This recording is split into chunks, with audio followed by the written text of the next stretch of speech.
یا صاحب الزمان یا صاحب الزمان یا صاحب الزمان یا صاحب الزمان آ جائیے مولا آ جائیے مولا آ جائیے مولا۔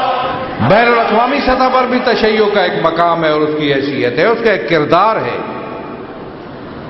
اور ظاہر ہے آپ دیکھتے ہیں کہ اس وقت بھی اگر دنیا کے اندر جتنے امت مسلمہ جہاں بھی مسائل میں مبتلا ہے، ان مسائل کے حل کے لیے کوششوں میں پاکستان کی تشیع برابر کی شریک ہے۔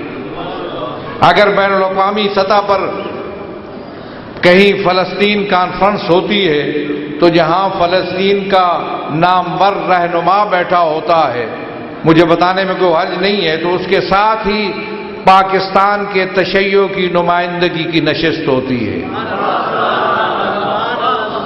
ایک رول ہے تشیع کا بین الاقوامی سطح پہ، حتیٰ کہ وہ لوگ جو مسلمان نہیں ہیں، غیر مسلم آزادی کی تحریکیں بھی جب اپنی مشن کو، اپنی جد و جہد کو آگے بڑھاتی ہیں تو وہ بھی پاکستان کے تشیع سے امداد کی خواہش مند ہوتی ہیں، تعاون کی خواہش مند ہوتی ہے، اور ہمارے رابطے تمام اسلامی تحریکوں سے خصوصی طور پر موجود ہیں۔ اور میں کئی مرتبہ بتا چکا کہ ہم جب جیل میں تھے تو ہمارے لیے دنیا کے اندر جتنی بھی اسلامی تحریکی تھیں، سب نے ہماری اس اسیری کے خلاف آواز اٹھائی، تمام اسلامی تحریکوں نے۔ ہمارے رابطے ہیں سب کے ساتھ، ہمارا ایک رول اور کردار ہے۔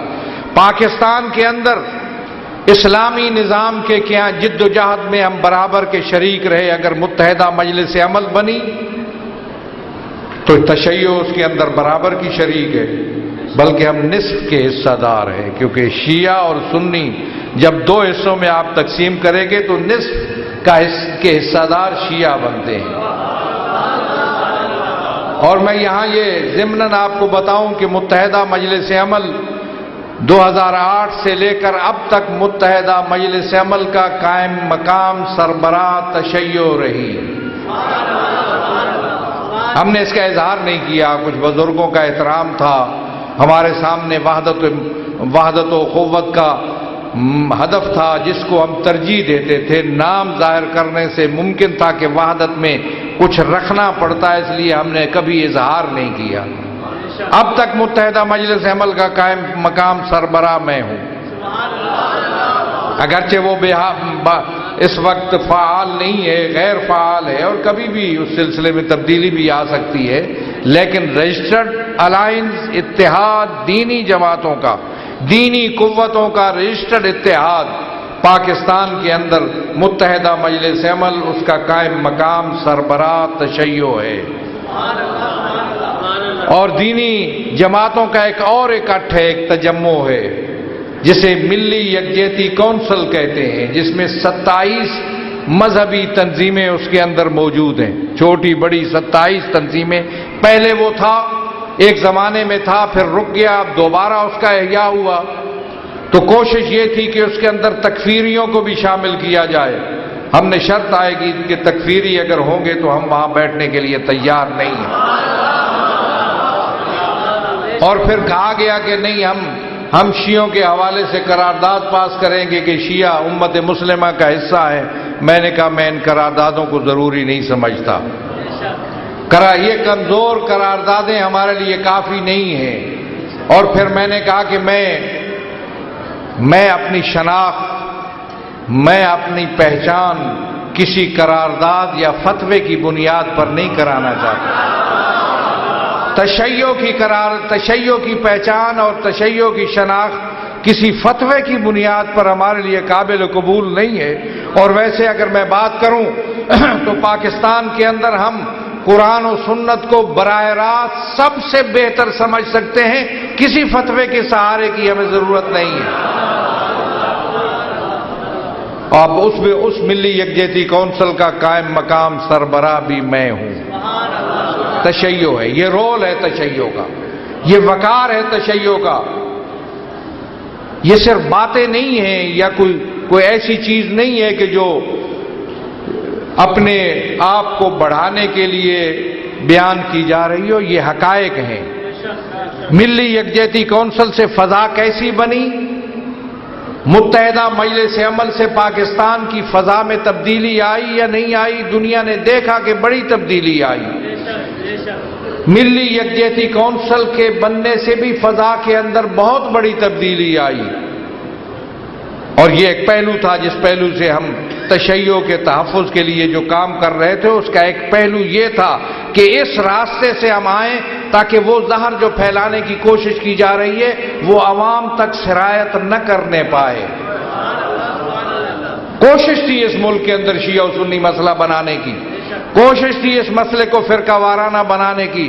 میں نفی کرتا ہوں کراچی سے لے کر کوئٹہ، پارا چنار اور گلگت بلتستان تک آج تک جتنے واقعات ہوئے ہیں کہ کوئی کسی کے اندر بھی شیعہ سنی مسئلہ نہیں ہے، یہ فرقہ وارانہ بنیادوں پر نہیں ہے، ان کی بنیاد کوئی اور ہے۔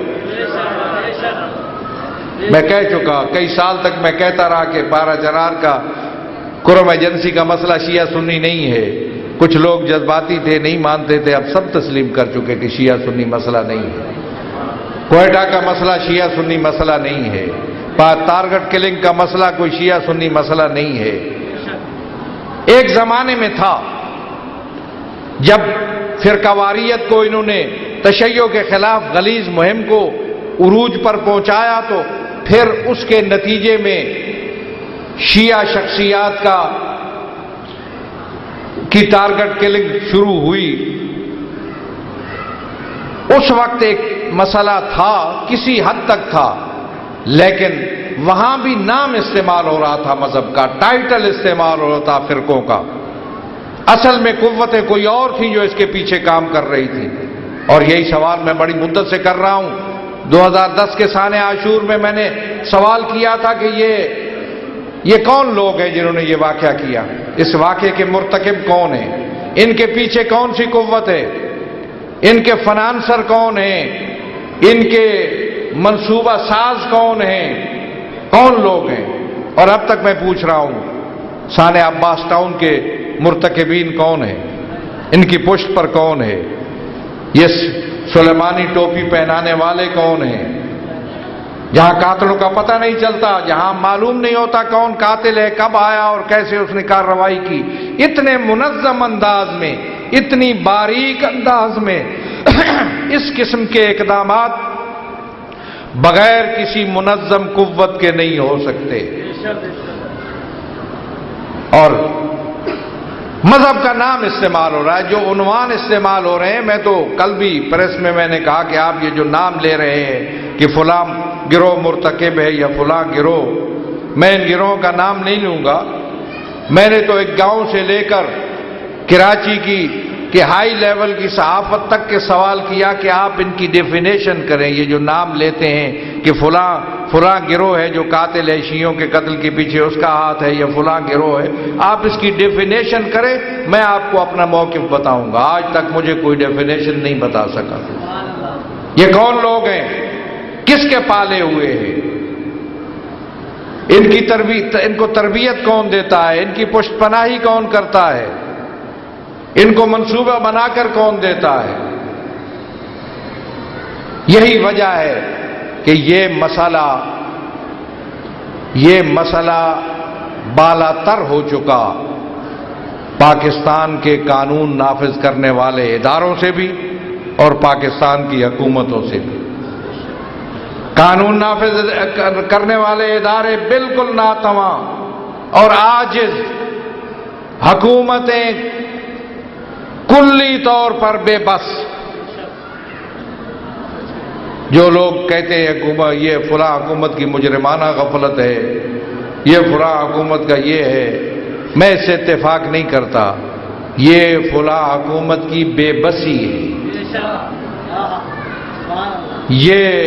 یہ انتظامیہ اور پولیس کی ناتوانی ہے۔ اتنے بڑے واقعات ہو چکے، اتنے لوگ مارے جا چکے، کسی ایک شہید کے قاتلوں کو بھی انصاف کے کٹہرے میں لا کر نہیں کھڑا کیا گیا۔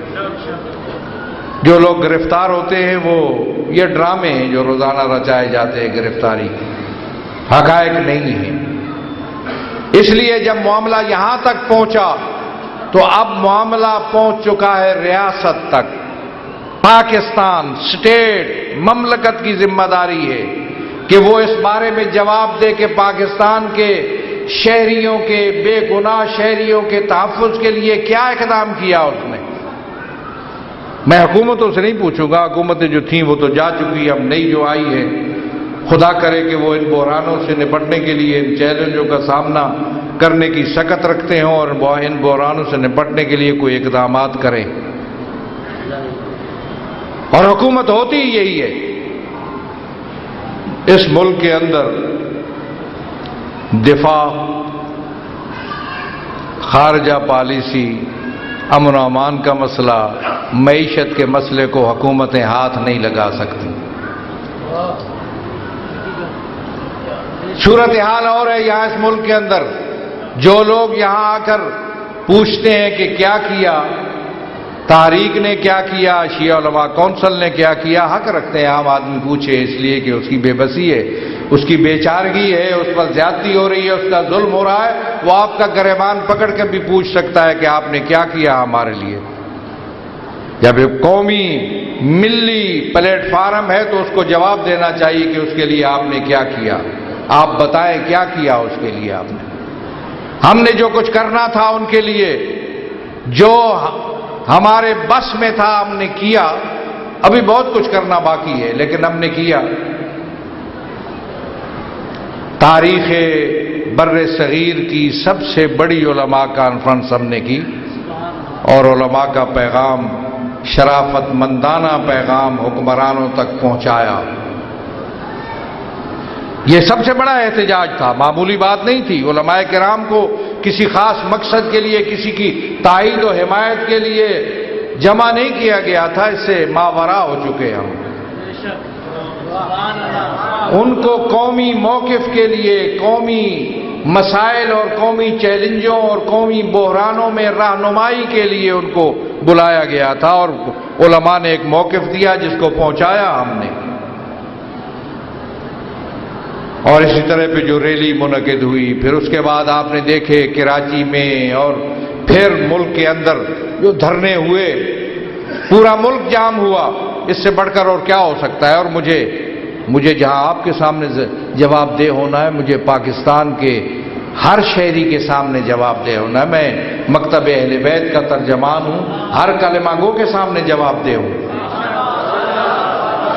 اگر ایک آدمی کے رات کا اس کا چولہا نہیں جلتا اور اس کے بچوں کو کھانا نہیں ملتا تو میری ذمہ داری ہے کہ میں اس کو جواب دوں۔ میں نے معذرت کی تھی سب سے کہ ہماری مجبوری تھی، ہم اپنے موقف کو اس کے بغیر اور پہنچانے کا ذریعہ نہیں تھا، اس لیے میں پاکستان کے شہریوں سے معذرت کرتا ہوں۔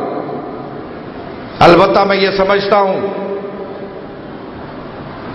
کہ پاکستان کے تشیع کے ساتھ ہونے والی یہ زیادتیاں ناقابل برداشت سے حد سے بھی آگے بڑھ چکی ہیں۔ کوئی پرسان حال نہیں ہے، ریاست کے گریبان میں ہمارا ہاتھ ہے اس وقت۔ میں اس سے پوچھتا ہوں پاکستان کی ریاست سے اور اسٹیٹ سے کہ کیا کیا تم نے پاکستان کے شہریوں کے تحفظ کے لیے اور ان کی جان و مال و عزت و آبرو کے تحفظ کے لیے؟ جنگل سے بھی بدتر کیفیت ہے، جنگل سے بھی بدتر کیفیت ہے، ریاست اندر ریاست سے بھی بدتر صورتحال ہے۔ ان حالات میں میں پوچھتا ہوں آپ سے، عوام سے، لوگوں سے، علماء سے، کیا کرنا چاہیے جبکہ حکومت بے بس، انتظامیہ اور پولیس ناتوان، پاکستان کی اسٹیٹ ناکام۔ لیکن پھر بھی میں پاکستان کی اسٹیٹ سے دوبارہ اس بات کی طرف توجہ دلاؤں گا اور میں کہہ چکا اور یہاں کہہ دوں کہ پاکستان کی اسٹیٹ میں ناکامی اس حد تک پہنچ چکی کہ شیعہ کو بس سے اتار کر شناخت کر کے مارا جا رہا ہے۔ یہ انتہائی ناقابل برداشت بات ہے۔ اس لیے میں نے کہا ہے کہ ہم اپنا تشخص، ہم اپنی شناخت، ہم اپنی پہچان اسلام آباد کے بین الاقوامی پلیٹ فارم پر کرائیں گے اور اپنی زندگی گزارنے کا طریقہ بھی ہم بتائیں گے، اور اس کے لیے ہم آمادہ اور تیار ہیں۔ ایک مناسب موقع پر ہم بتائیں گے کہ پاکستان کے ہم شہری ہیں، وارث ہیں، مالک ہیں، حصہ دار ہیں اس ملک کے اندر، اور ملک میں صورتحال یہاں تک پہنچ چکی ہے کہ مجھے بس سے اتار کر شناخت کر کے مارا جاتا ہے تو مجھے حق پہنچتا ہے میں اپنی شناخت وہاں پیش کروں بین الاقوامی پلیٹ فارم پر.